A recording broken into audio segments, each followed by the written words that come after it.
You or someone you love needs help for an addiction. Where do you turn? Foundations Recovery Network offers individualized treatment for the whole person. Our goal goes beyond short-term sobriety. We address substance abuse and co-occurring mental health issues together, providing a firm foundation for long-term recovery. The first step is often the hardest, but we're here with a free assessment, insurance information, and treatment options. Our confidential helpline is available 24/7, so call 877-714-1318 and discover the Foundations Recovery Network difference today. This is Rich Roll, and you're listening to Sober Guy Radio. Yo, what's up? Thank you for tuning in today. Thanks to Humans for bringing us in. Thanks to you for supporting the show. This is Shane Raymer, and you're listening to the Friday edition of Sober Guy Radio. I hope you guys are enjoying the Tuesday show with the big homie Seth Manter. He's been doing a great job. Much love and gratitude to him for stepping out and stepping in and continuing to put out good content every Tuesday. So shoot him some love. You can find him on Instagram at SoberGuySeth, and also email him at seth@thatsoberguy.com. Today's guest is Darren Prince. Darren's an entrepreneur and sports and celebrity agent, and he's also in recovery for addiction, and as a public recovery advocate and speaker. He represents many high-profile clients like Charlie Sheen, Hulk Hogan, but his journey really started at the age of 14 when he started a mail-order company selling baseball cards called Baseball Card City, and then traveled around the country doing trade shows. So Darren's got an amazing story. He's also got a new book coming out called Aiming High, How a Prominent Sports and Celebrity Agent Hit Bottom at the Top. And we're going to hear from him in just a minute. But first, be sure to check us out at thatsoberguy.com for past episodes, resources. You can also connect with us on Instagram and Twitter. You can find me at real.soberguy on Instagram and at Shane Raymer on Twitter. And one more thing I wanted to mention too, we have the first Sober Guy live show coming up September 7th, which is actually, as this goes live, that will be tonight. So we're super stoked about that.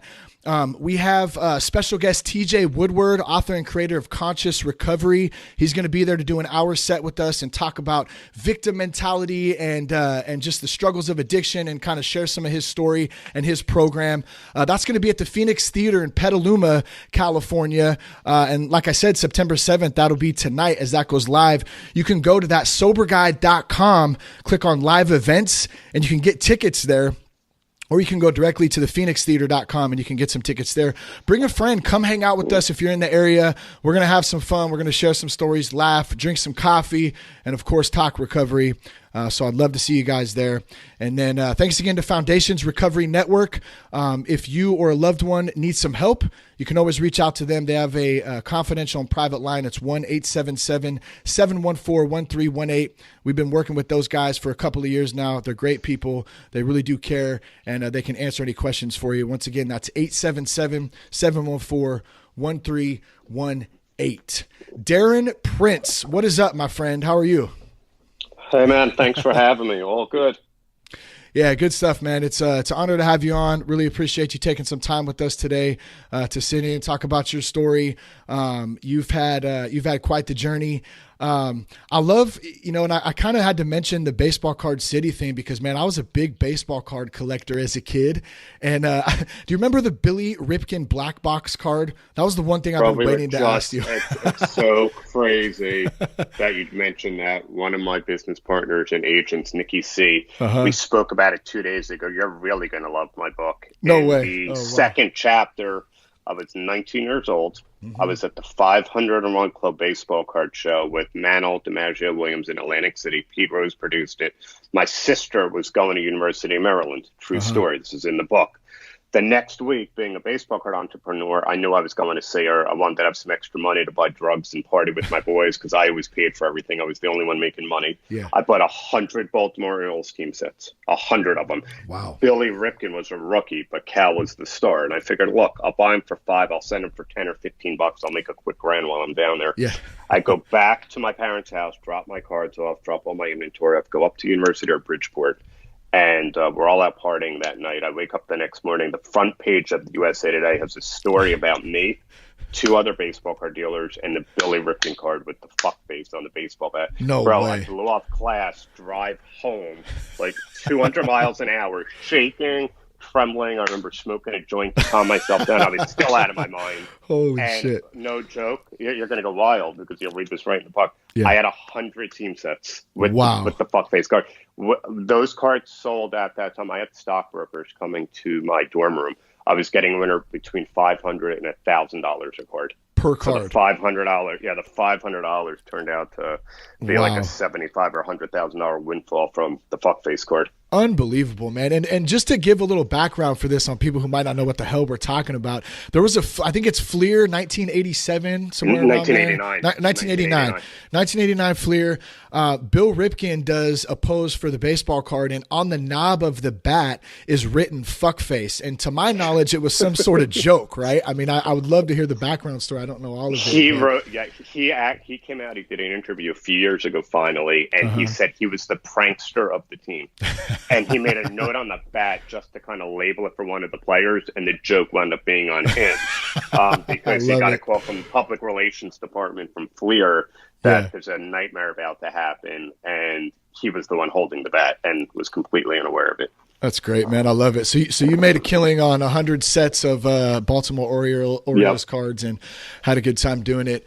So I love it, man. You're an entrepreneur. You started at a young age. I mean, how did that start for you? I grew up in Livingston, New Jersey. I was labeled as having a severe learning disability, ADD, whatever you want to call it. School wasn't my thing. But I realized I had something very unique when I would look at baseball cards, that I was able to study the statistics on them and became like a genius with everybody's stats. So I used that to kind of form a lot of friendships with the guys. I was somewhat athletic, so I couldn't talk school, but I could talk sports. I could talk stats. And then eventually, when everybody started coming into dating, I was a late bloomer. I could care less about girls until I was like 17 or 18. At 13, 14, you start growing out of it. And my guys, whatever, they were sitting around. I started holding 3 different side jobs to buy everybody's collections. And the ones that wanted the cards, they cared about Don Mattingly. You grew up on that era, Wade Boggs, Darryl Strawberry. I cared about the Mickey Mantles, the Joe DiMaggios, the stuff they got from their uncle and grandfathers. And I would trade them all the current guys, and I would take the old ones because they were all worth a lot more money. And eventually turned it into a business. Yeah, it's crazy, man. At a young age, I mean, there's a lot of kids, because you're hustling in a sense, and there's a lot of kids out there selling drugs and hustling, and you decide you're going to hustle baseball cards instead, and you end up turning it into a very prominent business. Obviously, I said in the bio, you traveled around to different trade shows. I'm assuming that's how you kind of got connected to a lot of the sports figures that are, that were either actively playing or retired at the time. What was that like as a young guy coming up and making these contacts? Not only are you running this business and trying to grow this business, but you're also making some pretty cool connections with different guys who you probably somewhat looked up to or idolized, some of them. No, yeah, for sure. Everything you said was spot on. I was at a convention in Westchester County. There was a promoter that used to do these huge shows, and Mickey Mantle, Reggie Jackson, Pete Rose, Joe DiMaggio, they were all there signing autographs. And I pulled in that morning to park in the back lot, and I saw the line wrapped around the corner. And I thought it was for all the baseball card dealers, and some of it was, but it was primarily for these athletes. And that's really when the light bulb went on. I go, wait a minute, I'm doing great selling baseball cards, but this is pretty cool. You can get to hang with celebrities, you get to, get autographs and meet your hero. I'm like, I got to find out more about this. And through a mutual friend, Jeff Hamilton, who was a very famed leather jacket designer, still is in the industry. He introduced me to Harlan Warner, who was Muhammad Ali's agent. And Harlan put my first deal together for me, doing an autograph signing. I started my own company, and then I started booking these guys for their own signings. And that's how it happened. I just said, this is unbelievable. You pay a guy tens of thousands of dollars to sit in a hotel room, or a lot more to deal with the public for a few hours. Sometimes I took inventory because I had a company. Other times I would just take the commission. Eventually that evolved. 3-4 years later, I saw a bigger play, and Magic Johnson was a client as well. And I wanted to evolve into the agency side. I wanted to do the corporate endorsements, the keynote speeches, the licensing deals. And I got into some trouble, which I talk about in the book, with the FBI selling some fraudulent memorabilia that I was unaware of. And it was one of those stages in life where I looked and I said, hey, I heard from so many different people, I'm going to make lemonade out of lemons. And thank God, because Yeah. Magic Johnson believed in me. I was able to do that. Yeah, that's it's pretty amazing stuff right there. And that was just, I want to say, if I remember correctly, you sold Baseball Card City at the age of 20, and then that's when you went into Prince Marketing Group. And was Magic Johnson your first client? Yeah, Prince Marketing Group started in 1995. I'm sorry, Prince Marketing Group. I had Prince Accords, which was the memorabilia company, from maybe, I don't know, for about 5-year period until I sold it. But Magic, yes, he was my first client for Prince Marketing Group. I was, like I said, I got into some legal problems. I had a tremendous amount of debt here. I had like this 11-year run of making more money than I knew what to do with, and I lost everything in a matter of a year and then some from this issue that wound up happening. And he believed in me, which was unbelievable, because at the time we really only knew each other for a couple of years, and my late father was the one that always pushed me, and he was my mentor in business, and said, look, Darren, he goes, it's all about who you know in life, not what you know. And you've got one of the most beloved figures in the world, and you can go to Muhammad Ali's house and Joe Frazier's house and all these people. And he goes, if this is something you want to pursue, you don't need to be a lawyer. You don't need to be, a college graduate, because you've got the resources to just get the nerve to speak to Magic. And he knew all about second chances, and he gave me one. Yeah, I love that, man. I love that example of stepping out and almost getting to a point of pure faith and uncomfortableness, where, look, like, I see something, I'm going to go after it. And good thing. I mean, I think that's a good opportunity to point out too, having good people around us that support us and drive us in the right direction, like it sounds like your father did. So amongst all of this, obviously, the book, and it is the basis of it is recovery. So how does addiction kind of play into your story in all this entrepreneurship and starting Prince Marketing Group? Where does the addiction part come in, and how does that play a role in your whole journey, Darren? Okay, so addiction was there the entire way, and even before then. My first experience with any sort of drugs was at 12 years old. I was at sleepaway camp with horrible stomach pains. Now, mind you, being labeled with a learning disability, insecure, feeling of less than, never feeling a part of, always feeling different. I had horrible stomach pains, went to the nurse, and she gave me this green liquid that tasted disgusting. And I'm walking back on the softball field with my counselor, and all of a sudden, I arrived. Every feeling, every inadequacy, I felt whole. I felt for the first time in my life, this is the Darren Prince I need to be 24/7. And the next night, having no pain, wound up, the night it happened, I'm talking to all the guys. I'm the funny one. I'm the cool one. I'm the good looking one. All the things I wanted to be. I'm flirting with the girls in the bunk next door. All the things I couldn't do, just being me. Yeah. The next night I'm lying in bed, no pain whatsoever, not an ounce of stomach pain. I go to the counselor. My stomach's killing me. I did this for 3 straight weeks until my parents came for visitation day, and my mom put the kibosh on it. She found out they were giving me liquid Demerol. So that feeling, that was such an obsession and a craving from 12 that I got reconnected with it at 15 when I was at a dentist appointment getting wisdom teeth pulled. And they gave me whatever the opiates were back then, Vicodin and Percocets, and went through the whole bottle in a few days, started crying to my mom. The pain was excruciating. I needed to go back. There was no more pain. I wanted more. I knew that. I was on the phone calling people I would never have the nerve to talk to. I was flirting with girls on the phone that, there was no Facebook back then, calling people's numbers I have, laughing with all the guys that, feeling of inadequacy. I never could have been that Darren without that in my system. And I just knew the person I needed to be had to have something in my system at all times. So then when the baseball card business hit, and you take everything I just told you, inadequacy, insecurity, feeling of less than, learning disabled, all these labels, and you give somebody money with those type of ingredients, those type of feelings, forget about it. I was the one that was able to buy the drugs, buy the ecstasy, the weed, the coke, everything. And look, it was manageable. I tell people for a long time, I look back at my journey, I don't know when it turned to me. I don't know the exact point, but I managed to build an amazing business. I was a sick person, but I was a good person. I didn't always do the right thing, but I was accountable. Once the agency started, that's when it went to a whole different level, because here I am, not comfortable in the real world as Darren Prince.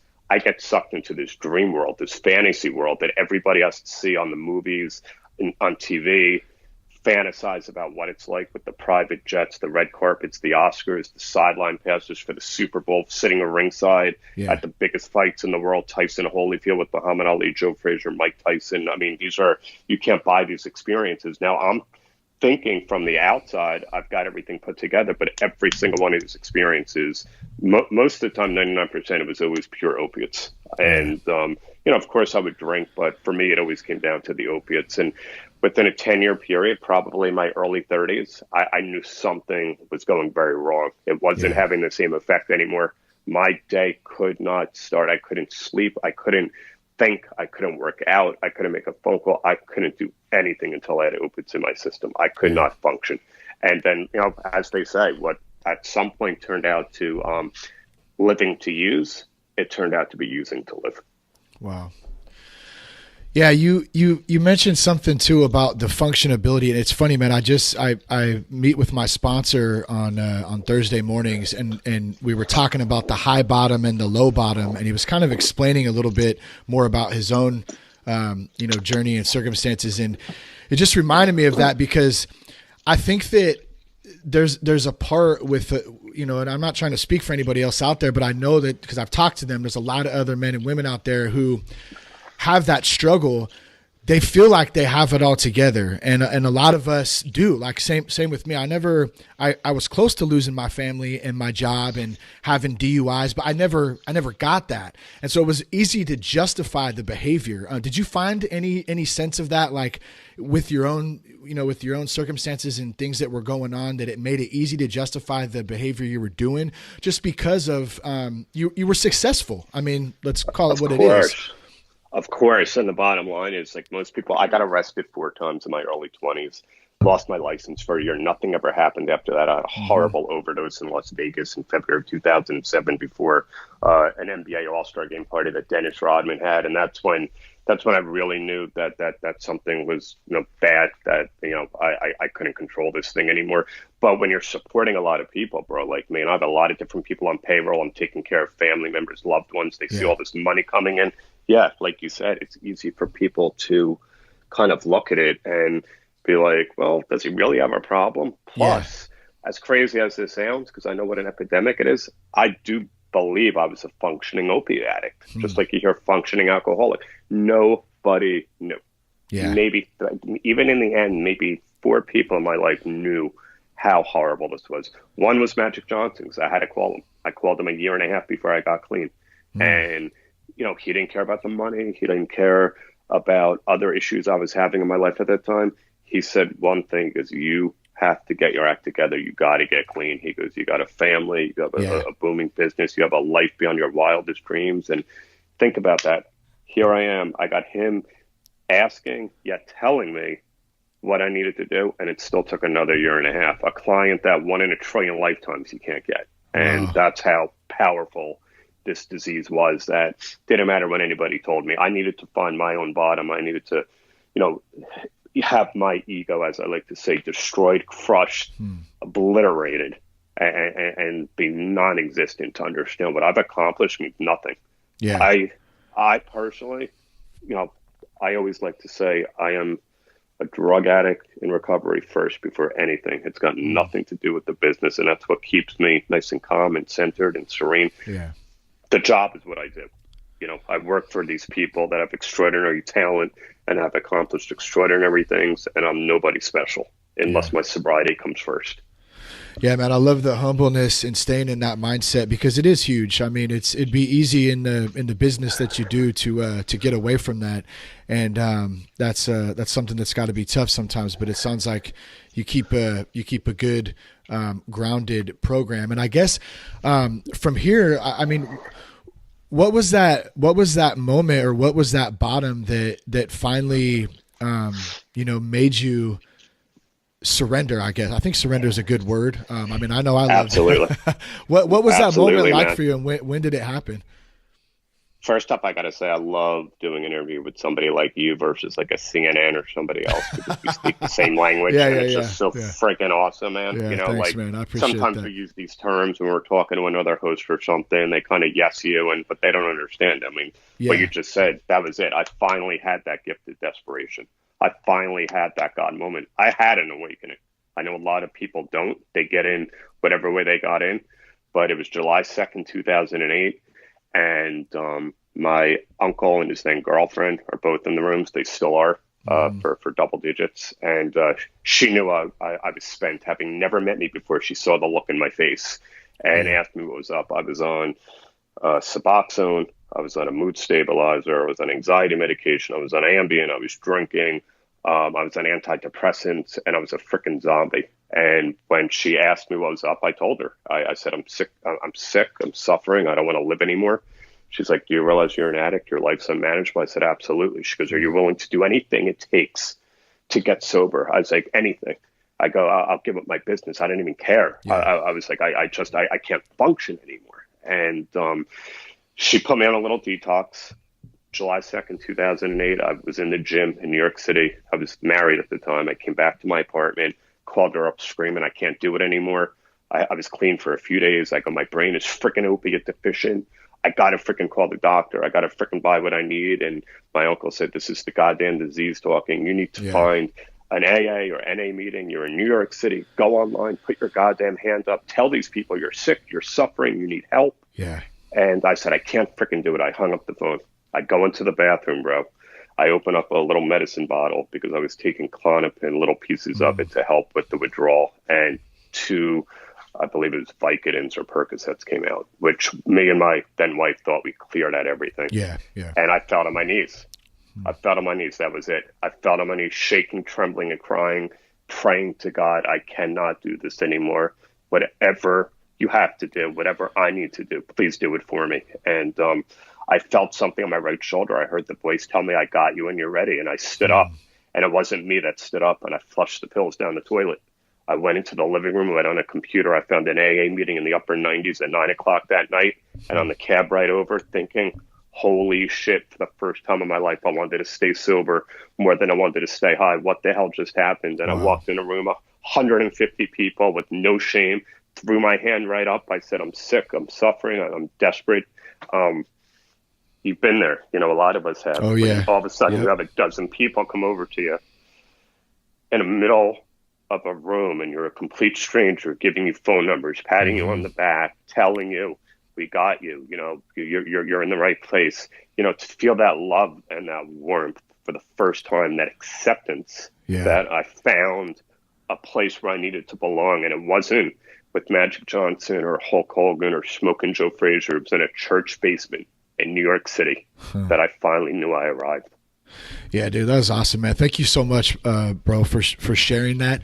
I know that's a very personal and at the same time moment in time that I get it. I mean, sometimes it's hard to talk about. It's hard for me to talk about my own experience in that sometimes too. And what real quick I wanted to touch on is you said that it wasn't you, that voice that you heard, and that to me that's that spiritual awakening. That's that moment when we're so fucking desperate that we're willing, like you said, to do whatever it takes. Like, I don't care what it is. I'll give my business up. I don't fucking care, but just please help me. Like, something help me. And you know, and you said too, like, you didn't feel like it was you that stood up. Like, what is that experience like for someone out there listening who is desperate out there to just know that, like, I'm pushing all my chips in. I'm all in right now. Like, just take it over and please help me. What was that like for you? I was like seeing the light. I mean, it was just, it was it's the single greatest day of my life. What I thought was my bottom turned out to be my beginning. That's when you hear about in our struggle, we find our greatest strength. And I completely surrendered.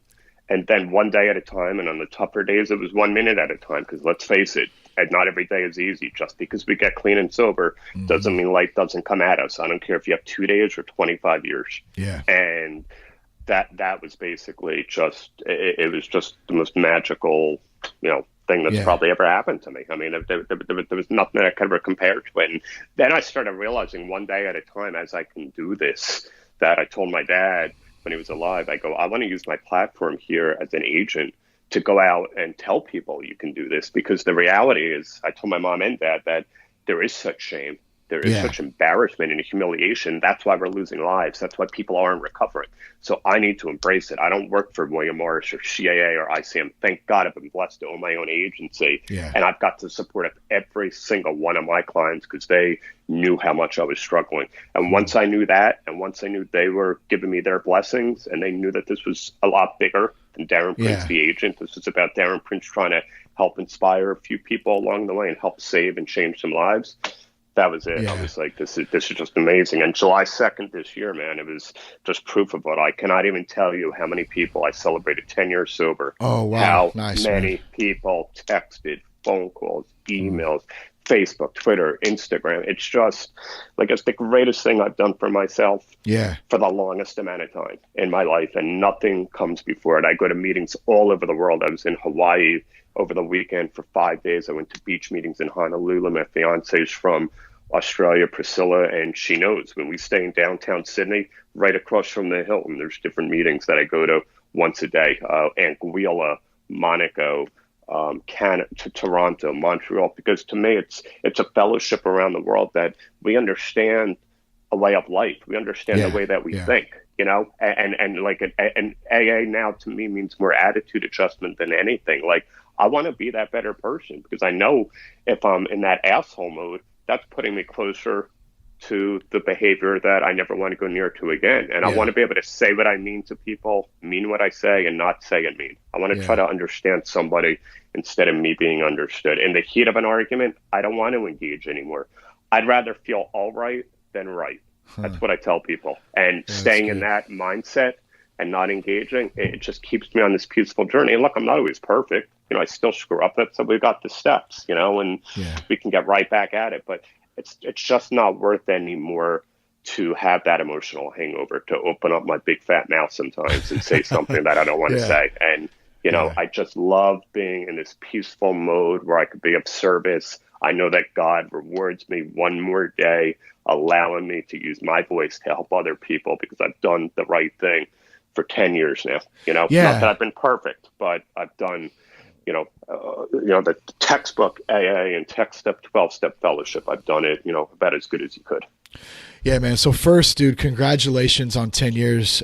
That's huge, man. That's an absolute, just great milestone to hit. And I know you understand the fact of, it's kind of one of those unsaid things that celebrating time is it's a great thing and it is a milestone. And at the same time, you've already kind of said it, you're doing this shit one day at a time at the same time, putting the next foot in front of the other. And that's kind of really how we have to approach recovery. I think at least for me, that's how I tend to try to do it. One of the other things I wanted to mention is it's gotta be such a strength for you and your company with the business that you're in to be able to be so grounded. And you mentioned it earlier about this fantasy that people have when they see media and lights and cameras and celebrities and all that stuff. And I'm not knocking that. I think it's part of our culture and people, it's entertainment. That's what it's there for. Athletes from, all kinds of that. But at the same time, it's got to be a tough business to be in if you're not grounded at that level and able to stay and understand, like you said earlier, man, and I appreciate this, you saying this, you said, I'm nothing special. And as soon as we start thinking that we are something special, and I've been through this myself, it's like, boom, God slaps the shit out of me. And he's like, what's wrong with you? You better get back on track here. So what is that like though, being in that atmosphere and is that a strength for you in being able to stay so grounded and stay humbled and stay on the right track? It's not a problem, man. As long as I stay on that spiritual beam, I go to my meetings, I speak to my sponsees, I speak to my sponsor, I work the steps. Yeah.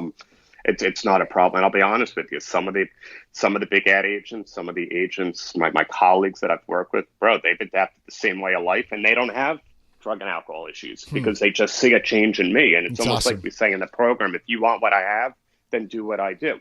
Mm-hmm. And because at the end of the day, we're all here for a certain amount of time and you make the best of it. I'd be a freaking jerk off right now to think I'm anybody freaking special. I was given an opportunity by these guys that have accomplished extraordinary things and ability by themselves on the football field, in the wrestling ring. on the basketball court, in the boxing ring, whatever it is. I was just blessed to be in the right place at the right time, take advantage of those moments, and still have them support me and love me and care for me. And it's just not me anymore. And, some of the behavior, I'll be honest with you, I look back at it. And when I was writing the book with Kristen, my writer, who was amazing, some of it was embarrassing, man, because I knew that it was about buying $100,000 Acura NSX at 20 years old with the diamond Rolexes and the strippers and the Jeff Hamilton $3,000 jackets. And I mean, looking like freaking Versace. And that was me saying, I am broken. Look at me now. Yeah. And I could I could buy a Rolex tomorrow for $100,000. I don't.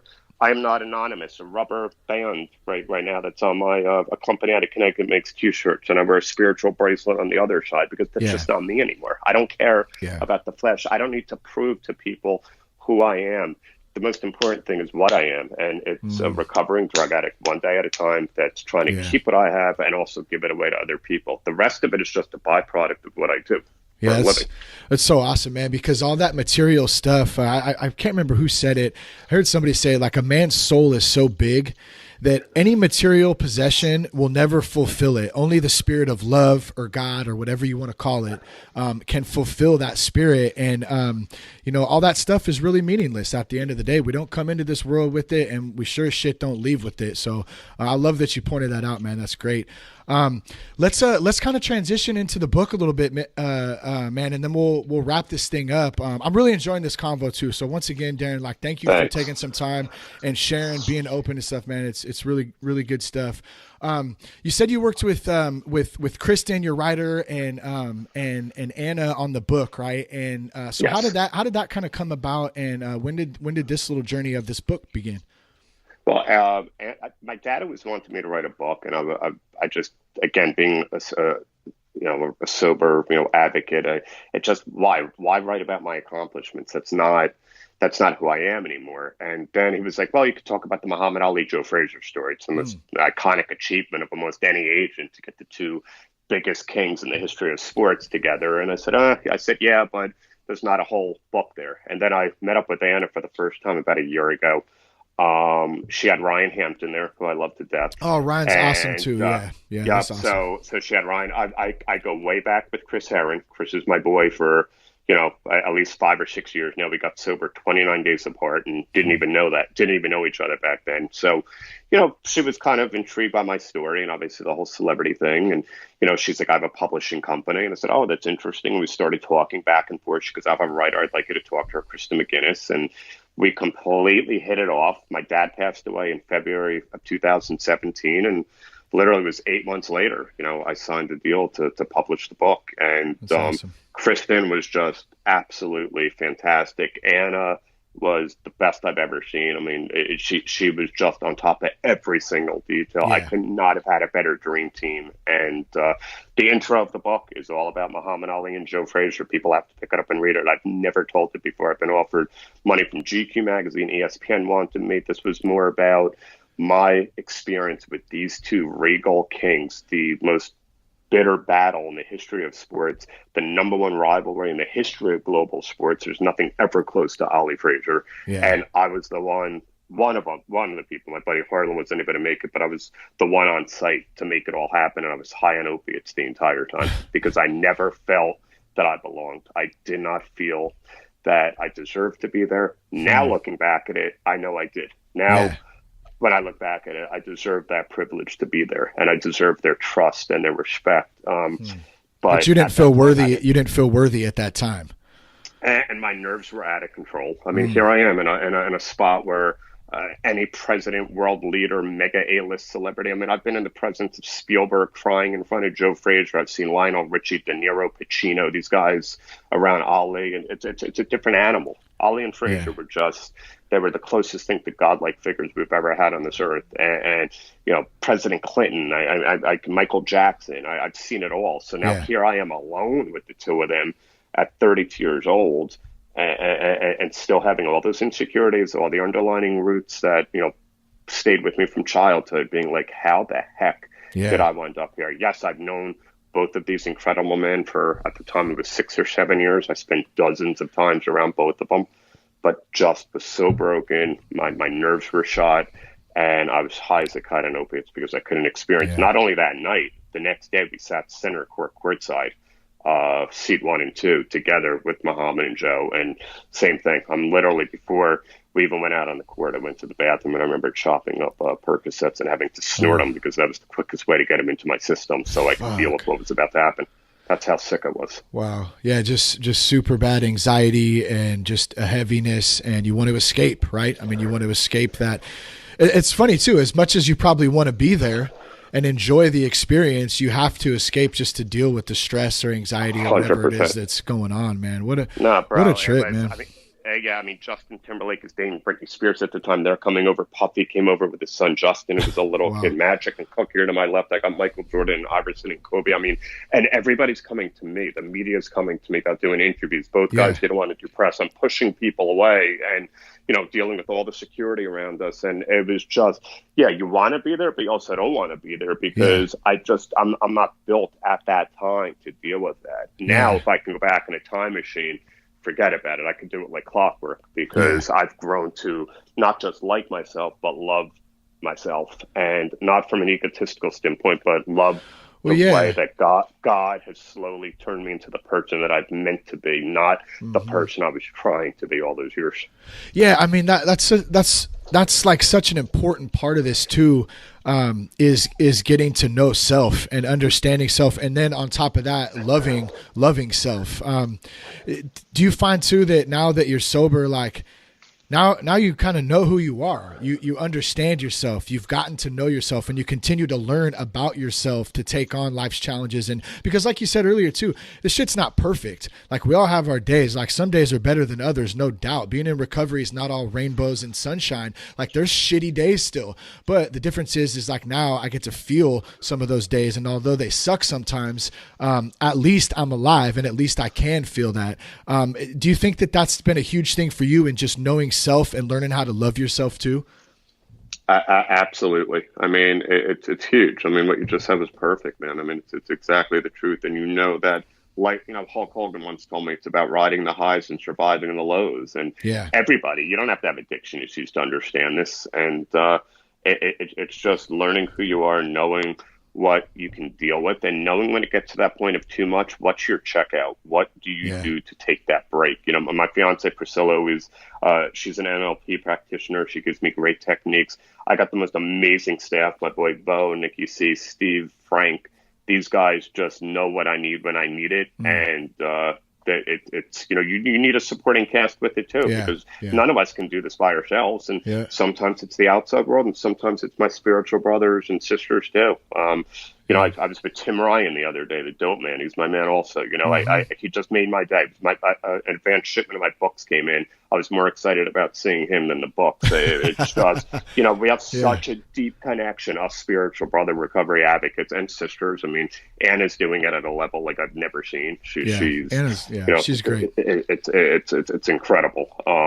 But when you have that, sometimes you could just be in the room. Like, I could be with Tim or Ryan or Chris and not have to even open up my mouth, because we just know. It's just to have that centeredness and that peace of mind, and that, oh my God, Greg Williams drove down. We had lunch 6-7 months ago. You're the director of Anonymous People and Facing Addiction, the guy that runs it. And I'll tell you, I was more excited about having lunch with him when he came to my house. It was funny. He walked in and Dennis Rahman came walking down the stairs. I know he looked a little freaked out, but then funny. Him and I, because we had Dennis in rehab at the time. But I'll tell you, I was more excited about having lunch with him and more excited to kick Dennis out so him and I can chill out, because when you find that, it's an intangible, it's just something you can't explain, that we all just know the way we want to live, and we know ourselves. And I think at the end of the day too, man, like, people tend to look at celebrities different, but we're all just people. We all wipe our ass 100%. The same. We all are trying to do, the same thing, probably be loved and love some others and do some cool shit along the way. So I think that's great, man. I think that's really good. Now is the book out yet, or is it getting ready to launch? Yeah, the book will be out October 2nd. It's available for sale on Amazon right now, or people can go to aiminghighbook.com. The book will be out October 2nd. It's loaded with some great photos, personal and professional ones. The stories are, I put my heart and soul into this. I got an email the other day from Mark Schwartz, the revered ESPN writer, that read the intro and said he was in tears, and it was riveting. And hearing stuff like that, I know I'm on the right path for what the purpose of what's this book. This book has nothing to do with what my accomplishments are professionally. It's about just resonating with that one or two or three people. And if I can save a couple lives and inspire some people along the way to get sober from aiming high, greatest accomplishment of my life.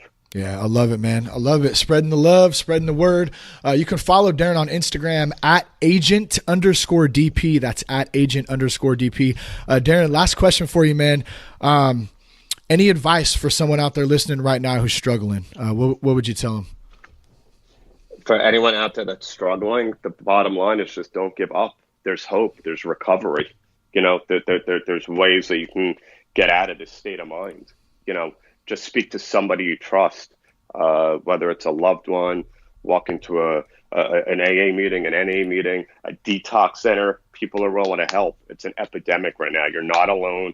You're not even a minority anymore. There's a lot more people than you think. I like to think right now, every single person in our life knows somebody suffering with this opiate epidemic and addiction. So, and I think that's a fact. I mean, somebody somewhere, whether it's a family member, a loved one, a colleague, a coworker, so anybody struggling, just know you're not alone. Yeah, it's good stuff, man. Good stuff. Well, Darren, thank you so much, man, for coming on Sober Guy Radio. Much appreciated, and thank you for the work you're doing. I'm looking forward to checking out the book. That's aiminghighbook.com if you want to check it out. Thanks a lot, man. I appreciate you, Darren. Thanks, bro. We'll be in touch. Thanks, man. Thanks for tuning in today. Check us out at thatsoberguy.com for more information. Peace, love, respect. Keep your blood clean.